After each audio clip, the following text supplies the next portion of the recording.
Hey guys, so they've announced updates coming to Mulan and Saw Machine. It's something that Alliance really needs because basically Valkyrie is the only good hero in Alliance.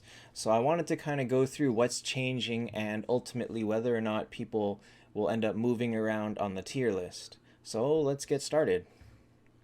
Alright, let's start with Saw Machine.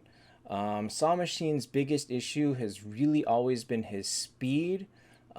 With Scold, it makes up for it a little bit. However, the thing about Saw is because his gimmick was Cleric Silence, that still doesn't really get used so much because of his speed. So here is all of his updates. It's a little bit confusing, but the way to really look at it is on his active skill, instead of reducing cleric healing by 50%, he adds bleed damage.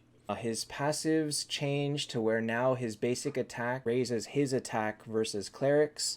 And his passive 3 is a very interesting thing where at 35% HP his speed goes up by 100, which is something that he needs. However, it's not that easy to get him to 35% HP that fast. Saw is fairly tanky. And also, it doesn't clear his crowd control. So if they just blow him up too late, it doesn't really help. If he gets hit too late in the round, the speed isn't going to help him. Now, the reason that this doesn't matter that much is if you look at his speed, and I've done the math for you, he is 97 speed lower than Scold and 170, is that right? 167 speed slower than a Phoenix, assuming Phoenix has speed rune, which most do. Okay, so now the goal is, can Saw be faster than the clerics that he needs to silence? It's easy to get faster than Scold. Just throw on a speed rune, talent T1. However, because Scold has a bubble at T3, Saw's silence is useless. So we're going to take Scold out of the picture. You cannot silence Scold unless you happen to have another hero with crowd control. Let's say a Gina, let's say Dro, or something like that. But we're going to count Saw on his own, and we're going to say he can't stop Scold. So, can he stop Phoenix? He's 167 speed slower than Phoenix. You got to use a speed rune, you got to use talent 1 speed, and you got to use talent 3 speed. That lets you beat Phoenix. But what if Phoenix has T1 speed? Saw can't be faster. So, if Saw ever becomes, or if Saw becomes popular again, that people try to use him, all the people with Phoenix will instantly put speed on T1 and bam, Saw is useless again. So ultimately, he does a lot of damage to clerics, but it's not enough. I don't believe you're losing your rune. You no longer get attack off your rune. You're losing T1 attack. That's like 20% attack that you're losing. You're losing T3. That's to remove crowd control at 30% HP. You're losing all of that to try and outspeed a Phoenix. And so therefore, even though his skill damage is much higher, his net damage, because of you lose all of the bonuses, is kind of trash. So he does all this extra damage that, like, 100 extra percent of something low is still really low. So ultimately, Saw is gonna go nowhere in the tier list. His cleric's silence is just still never going to be useful. Even Dro, you can't get faster than Dro. Dro is faster than Phoenix, and all Dros use speed on a speed rune, and maybe half of them will use speed T1.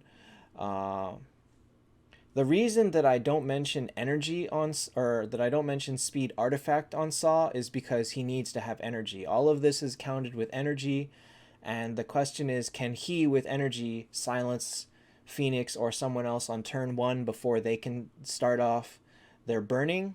The answer is no, you cannot. Saw cannot stop Phoenix.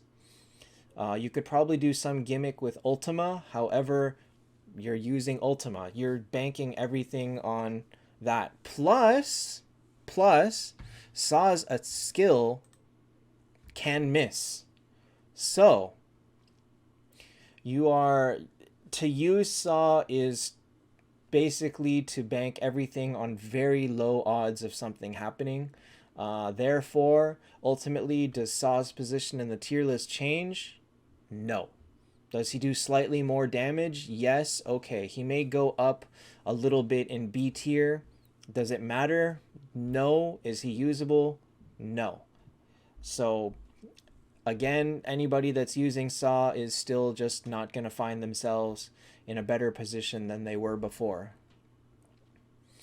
It's really sad because he had a lot of potential as an early hero, but when Guild Tech added so much extra speed to clerics, Saw got left on the wayside and never recovered. So let's move on. Okay, next is Mulan. Now, Mulan was kind of a fun hero to use early on because of her very high dodge. The problem is that at T4 especially, a lot of heroes' skills like Valkyrie, Phoenix, they don't miss. So even though Mulan starts with really high dodge, 80% in this case, it doesn't stop Tears of the Goddess, it doesn't stop all of that. And if Mulan ever actually becomes meta, the answer is very simply to start using the Vinci familiar to add hit rate. But let's start by going into her skills. Now, her active skill is kind of cool. The formatting is all bad on the text, don't worry about that. Now, instead of just being damage and a little bit of support to the team, now she's pretty strongly anti-mage. Do we see a lot of mages right now? I guess so. We see Detlef, Freya, maybe eventually we'll start seeing Themis. However, her 50% chance to silent mage enemies is, again, blown off by the fact that Freya and Themis have a bubble. So she won't silence them turn 1, even with Tears of the Goddess. Now her speed is 50 higher, so she can be faster than pretty much any mage you want, but that's not super important. Ultimately, I think her net damage is going to be good. I think she's going to be a fun hero to use. She may be a viable damage option because of her speed and her dodge, and because she's not relying on her silence.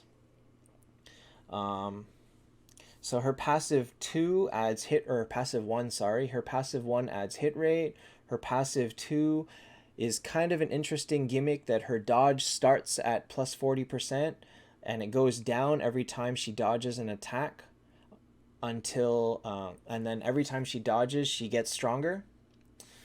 That says self at plus 20%. It should be self attack plus 20% on passive 2, sorry. So she gets stronger and she reduces your defense every time she dodges until eventually she just gets hit. The self dodge minus is just 1 round, which is kind of a fun little gimmick.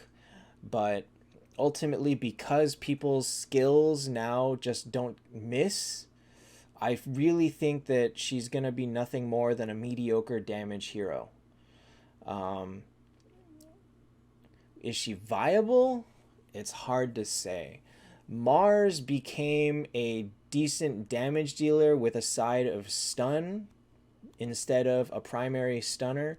So Mulan could end up maybe in Mars's, slightly below Mars's level in damage, but you would have to really kit her out for it. We're gonna really have to see how she performs, because I don't think she's gonna end up comparing to Saizo. I don't believe that she'll reach that level of damage and utility, but she may be a little bit more survivable than Saizo because of her dodge. We'll have to see. So ultimately, does Mulan's tier change? Kind of same with Saw. She'll probably go far up in B or C tier. She's gonna do a lot of extra damage and she'll be very nicely anti-mage, but because mages are not super prevalent, like I don't even use Freya or Detlef, so I don't have any. Oh no, I have Lorelei.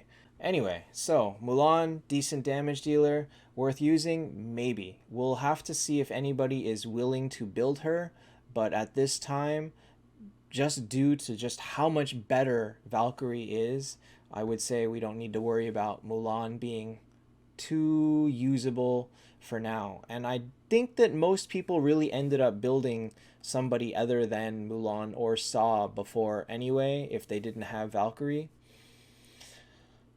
It's so expensive to make a T4 that it's very hard to recommend spending any resources on either of these two heroes at this time. So even though they have new buffs, it's very hard to know whether or not they will actually be usable unless somebody is a guinea pig and tries them out. And that's like 3 months worth of effort just to try out a hero. I really just can't recommend it. So that's my thoughts on these two changes. I love to see them buffing heroes and reworking them and trying to bring balance to the game, but I think that they've got a very very high wall to climb just because the strong heroes are just too strong, and it's too high of a benchmark to compare to. Oh well, so this patch will go live probably in 2 days, and then we will get to see how everything works. That's all for now. See you guys next time.